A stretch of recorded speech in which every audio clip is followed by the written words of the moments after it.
Good morning, everyone. How are we going? Hopefully having a lovely weekend and our final weekend in August and supposedly winter in Melbourne, assuming spring doesn't get delayed. Welcome to the round 4 review between St Kilda and Gold Coast Suns, played on Thursday 20th August at 7:30pm, Marvel Stadium. Just before I get further into my review, I'd like to introduce you to our school. It's an academic school, as you can see in the logo, called Roki School of Excellence. It's a tutoring school founded by my wife and I, where we offer group and individual classes for years 5 to 12 maths tutoring across all years except specialist maths, jazz drumming, octopack, which is an electronic percussion instrument, and in South Indian classical drums. So if you have a child or if you know of any loved one who might be interested, please ask them to contact us, as enrolments are open throughout the year. My wife looks after the enrolment and admin side of things, whilst I look after the fees and teaching side of things. Okay, so please jump on board for that one. Okay, what a very fizzling ending to the year and a very, very disappointing ending. I'll just share the screen of the scores. As you can see, final score, St Kilda 12-8-80 to the Gold Coast Suns 14-19, 103. We started very well, a little bit well, and we looked like we were coming a bit in that second quarter, but we never looked like threatening Gold Coast, to be very honest. We were very lackluster, kept fumbling. We were playing like we wanted the season to be over, and it was over thanks to Carlton drawing with the Dogs, but we just didn't look like we wanted to be out there. And I know it's a dead rubber game, guys, but we had 2 milestones happening. Well, the first milestone is Brad Hill's 300th game. 3-time premiership player at Hawthorn, all Australian. He's been an absolute good pickup for us, been through a lot, but has been such a warrior for us. And Dougal Howard, one of our fine fullbacks in the club, his farewell game. So to not get up for those 2, I thought was very, very disappointing, or even be even close to getting up for those 2. Very, very disappointing. Ben King had a stellar day, and for those who don't know, that might be his last game for Gold Coast, so at least he finished on a high. We had a bit of sore bodies as well. You saw Tom De Koning was a little bit sore. Silvani looked sore. We had a few sore players that were always going to be risky to be on the park, to be very honest with you. So that really added to the impact of our performance. 2-3 players who can really hold their head up are Boxall, Maxwell and Brad Hill. Hugh Boxall's probably his career best. Surely he's going to get probably center of the round. So I thought he was fantastic with his 3 goals, and he really cracked in and did his part very nicely. Okay, so that's pretty much it. So disappointing. Let me take you through my key points. And this one, because it's the final game of the home and away season for the Saints, I've got more review points to talk about than usual. So please bear with me. First one, fizzling end of the season. To be able to spend all that money on getting 4 players to strengthen the list and to be given an opening round slot against Collingwood on Labor Day weekend this year, all that hype, build up, hope and everything, and to have it ended the way it ended last Thursday, it's like a failure of a season. You know what? And guess what? And I don't blame the AFL, but they're going to just remember us spending on players for nothing and not even improving. People were happy we were spending, but it needs to translate into some positive results. And to finish 11th, I think for the second year in a row, sadly, guys, for those that don't know AFL, finishing 11th doesn't get you into finals, and it also doesn't help you get good quality picks in the off season. So it's a no man's land yet again. Last year we had a slightly less strong list, and we finished in a similar position. This year makes no difference, despite getting the 4th place. So that's what will play in everybody's mind till next year, and I don't blame them. Number 2, the team looked very small and height compared to Gold Coast. Yeah, we looked like boys yet again. You look at Gold Coast, they've had a pretty disappointing season too. They've not taken a big scalp, and yet we go and lose like that. To make them look like a top 2 team, they had bigger height, Ben King. You know, they had McAndrew. They had blokes above 200 centimetres. For us, except Dougal Howard, nobody was, and probably Rowan Marshall, nobody else was had that huge physique. We were outplayed in that regards. So we need to look to get big in the off season for that. Okay? I'll talk more about that soon. Number 3, we really treated it like a dead rubber game. Given that we knew Ted's spot was long gone, and we knew Carlton got it thanks to their draw to the Bulldogs, a depleted Bulldogs, they really treated it like a dead rubber. They looked like they didn't want to be out in the park. They were ready to go on their holidays, the players. You could tell. Even a non-AFL supporter or non-AFL follower, I should say, would be able to pick that out. 2 fumbly too passive, chasing all day to Gold Coast. We made their run and spread look like the best in the competition on that night. That's how dead rubber we treated that game. That's really concerning. Number 4, despite all the disappointment, 3 positives that you can take out of the game are the 3 players who really cracked in and really got St Kilda to within that 4-goal losing margin. And thank God, if it wasn't for these 3, we could have lost by well more to the Suns, because they missed some cheap shots on goals, keep in mind. Hugh Boxall, take a bow, son. This is probably your best game in your career. You scored 3 goals. Max Hall was terrific, and Brad Hill are the only ones who can really walk away with their heads high. They played really stellar games, and Brad Hill, you could see he wanted the players to get up for him, but they didn't come to the party. That's really sad. Number 5, not a fairy tale ending for Dougal Howard's farewell game and Hill's 300. That's really sad.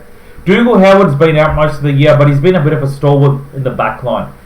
I always remember the trio him, Battle, and Cal Wilkie were putting when Battle was at the Saints, and then him, Silvani, and Wilkie. So, yeah, not a fairy tale ending for him. He's done a lot. He has really tried to steady that back line well, even in Battle's absence, till Silvani came.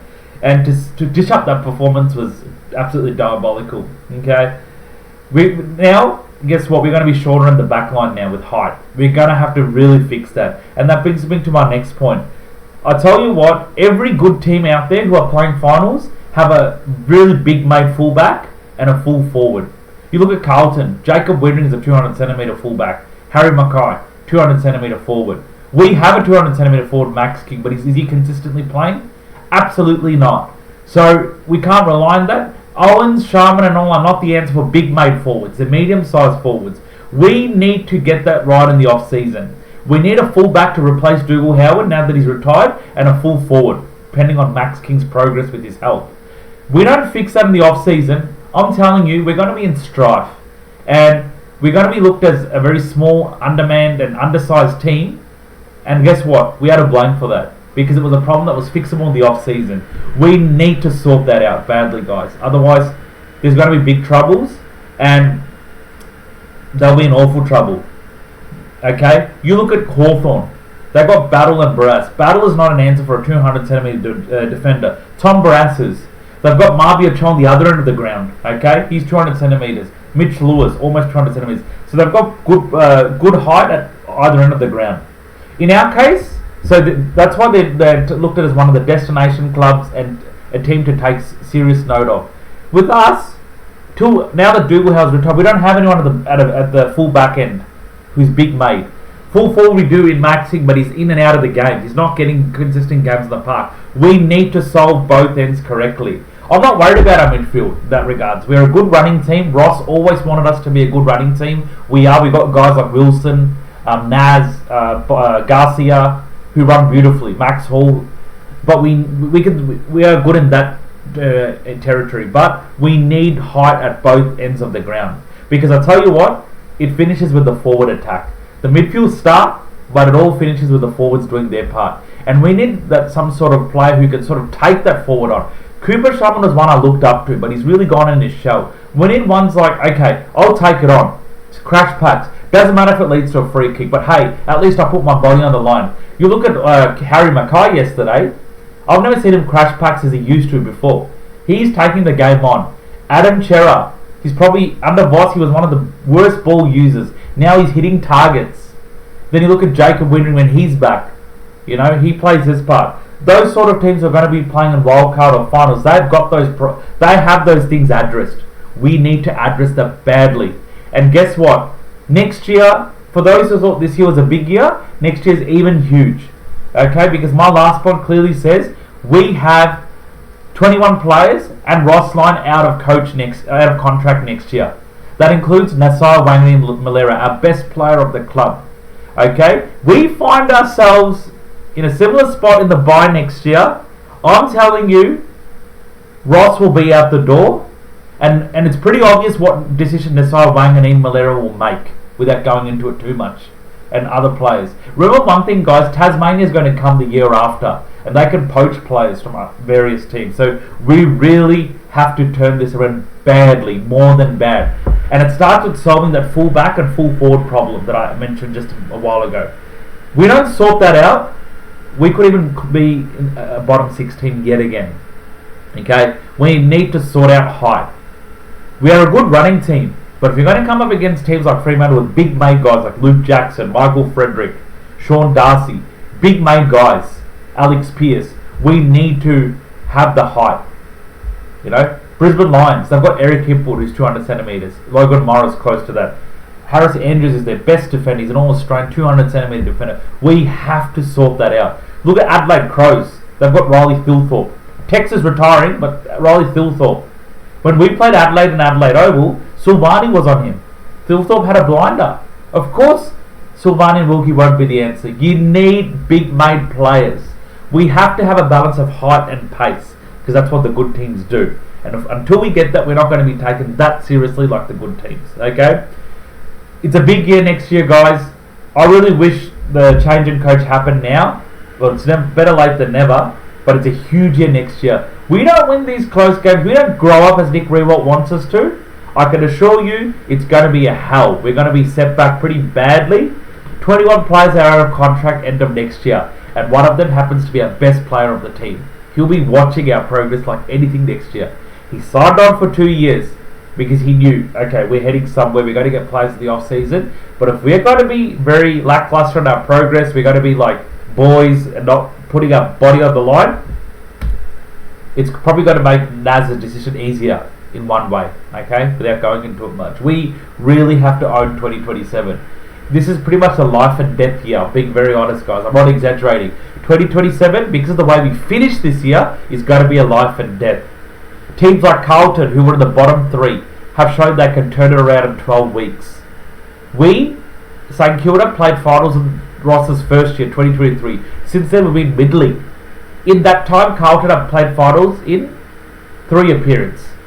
2023, 2024, and now wildcard. When they look down and out, they turned it around pretty quick in those times. What's stopping St Kilda to do it? It's not that St Kilda can't turn around. They've got the talent. They've got the youth talent to do it. You can see some young players are hungry for success. You see Hugo Garcia. Every time he kicks a goal, even if the game looks beyond doubt, he's fired up. He's one player who's hungry for the success. He's hungry to lift this club back up to where it belongs. But if we're going to have results like this and fall below expectations, and Ross saying when we've improved, when the win and loss records are just otherwise, sorry, that's not right. We have to own up and reset. People talk about Kane Cords. He's spot on. He asked the question all year, have St Kilda really improved though? As Ross is talking it. We may have improved in our key small stats, individual stats, clearance, stoppages and all that, but not as with terms of win and loss. Sadly, guys, you get judged by your win and losses, because that's what determines if you play finals, not your individual stats. So we have to really be we have to be a 10 plus win side next year. If we are not, if we're going to be the same, Ross's days are numbered. In fact, I reckon his days are numbered right now. And with Corey and Wright talking to Collingwood, we really need to hunt hard and really revamp the coaching staff, because it's not looking good, guys. It's really not looking good. It's a matter of time till teams like Richmond, North, West Coast will push up the ladder. They've at least gone bottomed out, got some youth, they've got a new coach, they're resetting. It's a matter of time till they push up the ladder. So we have a lot to really be mindful of next year as a club. And I really don't know about the membership turnout next year. I'm not sure, and it doesn't worry me, but we had 13,000 on Thursday night. Yes, Thursday night games are tricky because of work, school and stuff, but our attendance will also be a question mark. And I won't be surprised if you can get a lot of seats around the Saints cheer squad if we keep dishing up this performance. We're known not to fill the stadium up, so, and rightfully so. Number 8, all what I'm saying blends in. It was an utter failure this year. We did not improve at all. Some individual players have improved. I've got next to them like Max Hall, Garcia, Wilson, but collectively, nah. We're either stagnated. We're in that borderline. If you ask me if we've improved and not improved, I reckon we are between that stagnant to slightly not improved, to be very honest. I wouldn't even call us between improved and in that stagnant and improved bracket. We're more between the stagnant and not improved. Okay? We had so many close games we should have won. We didn't even do it. We worked so hard to be the better team in most games, only to capitulate at the end. If you look at Carlton, when they are a different Carlton than Josh Fraser, when they look like a better team in most of the patches, they finish it off. Like yesterday, they started poor against Fremantle. They took over and they never looked back, which is what we should have done in those close games. If we did, who knows? So it's a bitter pill to swallow, Saints fans. It's a bitter pill to swallow. 2026 was actually a wake-up year. People talk about 2023, 2024 being an overachieving, the year you learn. This is the real wake-up year, not even 2024, 2025. Remember one thing, we had a fit battle memory still at that time, who were playing pretty good footy. So, and we've got some players in the off-season. This was the real wake-up year for us, to be honest. AFL wanted us to see how well can we wake up with the players we got. And did we quite wake up to the occasion? Absolutely not. I'll leave it there, guys. Very, very disappointing end to the year. It's in the interest of the club what they want to do to turn this around. They want their supporters and members to stick around. It's pretty obvious what they have to do. Comment your thoughts. Hit the subscribe button if you haven't already done so. The more subscribers, the better. And I will make next video now that the season's over. I might be later on talking about the off-season, players we acquire, trade, and maybe just sum up 2026, key highlights, lowlights, that sort of stuff. But really there is nothing else to talk. The season's done. I'll be getting back more into it next year before the season starts. Till then, take care. Enjoy your lovely August, remaining days in August, and enjoy the spring that's going to come. Hopefully no hay fevers hit a lot of people, because I know it's a hay fever driven season. But I'll speak to you all soon. Take care and go Saints. Bye guys.